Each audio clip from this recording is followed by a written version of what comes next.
دینی ہے دینی لحاظ سے تو وہ کیا ہوگی؟ وہ یہ ہوگی کہ میرے پیغمبر نے داڑھی رکھی ہوئی تھی، میں اپنے پیغمبر سے محبت کرتا ہوں، اس محبت کا اظہار میں آپ کی بہت سی باتیں اپنا کر بھی کر سکتا ہوں،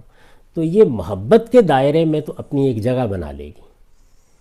یعنی رسالت مآب صلی اللہ علیہ وسلم اٹھتے کیسے تھے، بیٹھتے کیسے تھے، آپ لباس کیا پہنتے تھے، ایک آدمی محبت کے ساتھ ان میں سے کسی چیز کو اپنانا چاہتا ہے،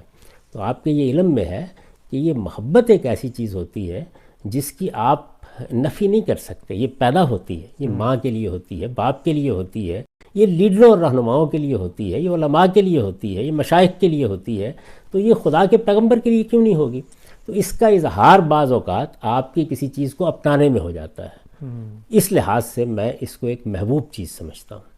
جتنی اللہ تعالیٰ نے مجھ کو دی ہے وہ میں نے بھی رکھی ہوئی ہے، لیکن یہ کہ یہ دین میں کوئی سنت ہے، دین میں کوئی مستحب عمل ہے، دین میں کوئی واجب چیز ہے، دین میں کوئی فرض ہے، یہ جس طرح کہ میں نے عرض کیا تحقیق اور تنقید کے معیار پر یہ باتیں پوری نہیں اترتی۔ یعنی اس کو دین بننے کے لیے یہ ضروری تھا کہ قرآن مجید نے دین کے جو مبادی متعین کر دیے ہیں یہ ان سے نکل کر حکم آتا۔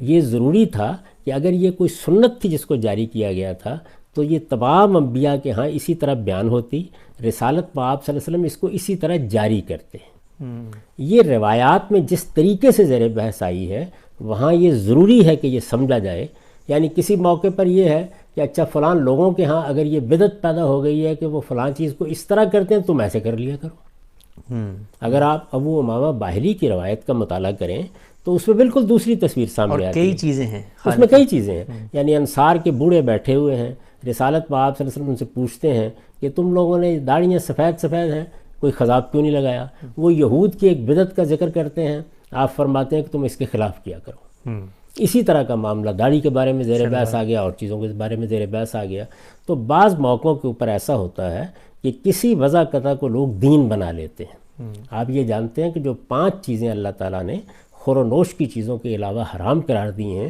ان میں ایک بہت بڑی چیز یہ ہے کہ تم اللہ پر افطرا کرو۔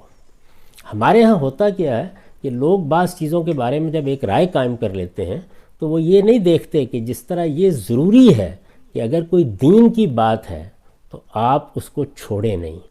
اسی طرح یہ بھی بہت ضروری ہے کہ اگر دین میں کوئی بات غلط داخل کر دی گئی ہے یا اس میں افراط و تفریط ہو گئی ہے یا بات کا جتنا وزن تھا اس سے زیادہ دے دیا گیا ہے تو اس کی بھی تصحیح کریں۔ تو میری جو اس معاملے میں تحقیق ہے اس کا نتیجہ یہ ہے کہ تمام روایتوں کو سامنے رکھ کر جو بات واضح ہوتی ہے وہ یہ ہے کہ یہ دین میں کوئی چیز نہیں ہے، یہ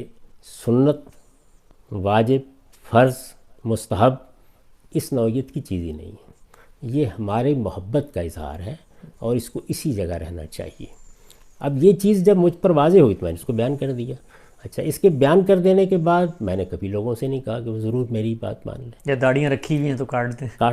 اس سے مجھے کوئی دلچسپی نہیں۔ جو بات تحقیق سے مجھ پر واضح ہو گئی اس کو میں نے البتہ لوگوں کے سامنے رکھ دیا ہے۔ میں ان سب روایتوں سے واقف ہوں، علماء کے جو اس معاملے میں نقطہ ہے نظر ہے ان سے بھی واقف ہوں، تو میں پوری ذمہ داری کے ساتھ یہ سمجھتا ہوں کہ حضور صلی اللہ علیہ وسلم کا جو جملہ ہے اس کا مدعا ٹھیک نہیں سمجھا گیا۔ اس میں بنیادی طور پر اس وضع قطع کی اصلاح مقصود ہے کہ اگر آپ نے مونچھیں رکھی ہوئی ہیں، آپ نے داڑھی رکھی ہوئی ہے تو وہ کیسی ہونی چاہیے۔ یہ ایسے ہی ہے کہ جیسے آپ ایک لباس پہنتے ہیں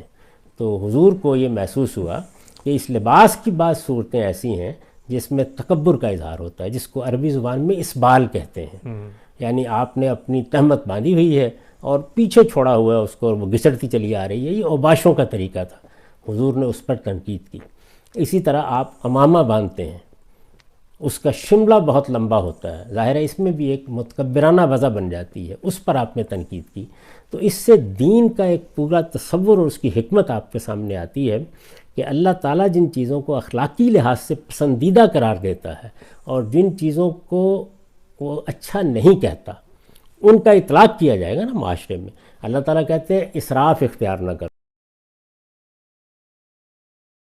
اسراف کا باعث بن رہی ہے۔ اللہ تعالیٰ نے بتایا کہ تمہارے باطن میں بھی تکبر نہیں ہونا چاہیے، ظاہر میں بھی نہیں ہونا چاہیے۔ آپ دیکھیے نا، جب آپ قرآن مجید کو پڑھتے ہیں تو اس میں یہ بتایا گیا ہے کہ اس طریقے سے اپنے کلے پھلا کے بات نہ کیا کرو اور دوسروں کے ساتھ اس طرح کا رویہ اختیار نہ کیا کرو، اپنی چال میں اقتصاد پیدا کرو۔ تو حضور صلی اللہ علیہ وسلم نے اس سے یہ سمجھا کہ جب اللہ تعالیٰ تکبر کا اظہار نہ چال میں پسند کرتے ہیں، نہ اٹھنے میں پسند کرتے ہیں، نہ بیٹھنے میں پسند کرتے ہیں، نہ بات میں پسند کرتے ہیں، تو یہ وضع قطع میں بھی نہیں ہونا چاہیے۔ اسے مونچھیں رکھتے ہیں، داڑھی رکھتے ہیں، یہ میرے نزدیک دین کا موضوع ہی نہیں ہے۔ یعنی دین اس لیے آیا ہی نہیں ہے کہ وہ آپ کی وضع قطع کے یہ پہلو دیکھے کہ آپ داڑھی رکھیں گے یا نہیں، آپ بال کیسے رکھیں گے، آپ سر منڈوا دیں گے یا آپ نہیں منڈوائیں گے۔ نہیں، آپ کی وضع قطع میں اگر کوئی اخلاقی خرابی پیدا ہو رہی ہے اس کی وہ اصلاح کرے گا۔ تو اس میں بھی رسالت مآب صلی اللہ علیہ وسلم نے اس اخلاقی خرابی کی اصلاح کی ہے کہ آپ کی داڑھی مونچھ ایسی نہیں ہونی چاہیے کہ اس کو دیکھ کر آدمی یہ محسوس کرے کہ یہ تو اوباش آدمی ہے۔